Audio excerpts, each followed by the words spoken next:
ಕರ್ನಾಟಕ ರಾಜ್ಯ ಮಹಿಳಾ ಮತ್ತು ಮಕ್ಕಳ ಕಲ್ಯಾಣ ಇಲಾಖೆ ಬೆಂಗಳೂರು ಇವರು ನಡೆಸಿದ ರಾಜ್ಯ ಕಲಾಶ್ರೀ ಪ್ರಶಸ್ತಿಯನ್ನು ಸಮರ್ಥ ಹೆಗಡೆ ತನ್ನದಾಗಿಸಿಕೊಂಡಿದ್ದಾನೆ.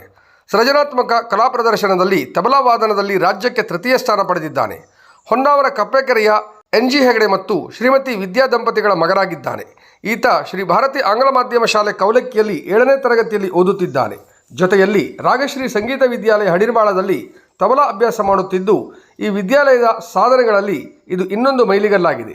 ಇವನ ಸಾಧನೆಗೆ ಕೌಲಕ್ಕಿ ಶಾಲೆಯ ಮುಖ್ಯ ಶಿಕ್ಷಕರು ಮತ್ತು ಶಿಕ್ಷಕ ವೃಂದ ಹಾಗೂ ಆಡಳಿತ ಮಂಡಳಿಯ ಅಧ್ಯಕ್ಷರು, ಸದಸ್ಯರು ಮತ್ತು ರಾಗಶ್ರೀ ಸಂಗೀತ ವಿದ್ಯಾಲಯ ಹಡಿರ್ಮಾಳ್ ಇದರ ಪ್ರಾಚಾರ್ಯರು ಹಾಗೂ ಆಡಳಿತ ಮಂಡಳಿಯವರು ಮತ್ತು Ustad Nisar Ahmad Dharwad, professor Shambhu Bhat Kadtoka, Vidwan Shivanand Bhat, Seshadri Iyengar, doctor K S. Bhat Bhadravati, Arun Hegde Kumta, Shrimati Lalita N S. Hegde Hiremakki, Subray Bhagwat, Shrimati Lakshmi Hegde Baggon, Timmanna Hegde Guddebal, professor K V. Hegde, ನಿವೃತ್ತ ಪ್ರಾಂಶುಪಾಲ ಎಸ್.ಜಿ. ಭಟ್, ಎ.ಕೆ. ಗುರುದತ್ ಕಲ್ಕತ್ತಾ, ಗಣಪತಿ ಹೆಗಡೆ ಯಲ್ಲಾಪುರ, ಯೋಗಾನಂದ್ ಭಟ್, ವಿನಾಯಕ್ ಭಟ್ ಮತ್ತು ರಾಜ್ಯ ಯುವ ಪ್ರಶಸ್ತಿ ವಿಜೇತ ಶಿಕ್ಷಕ ಸಣ್ಣಪ್ಪ ಭಾಗವತ್ ಯಲ್ಲಾಪುರ, ವಿದ್ವಾನ್ ದತ್ತಾತ್ರೇಯ ಚಿಟ್ಟೇಪಾಲ್ ಇವರೆಲ್ಲ ಇವರ ಸಾಧನೆಗೆ ಶುಭ ಹಾರೈಸಿದ್ದಾರೆ.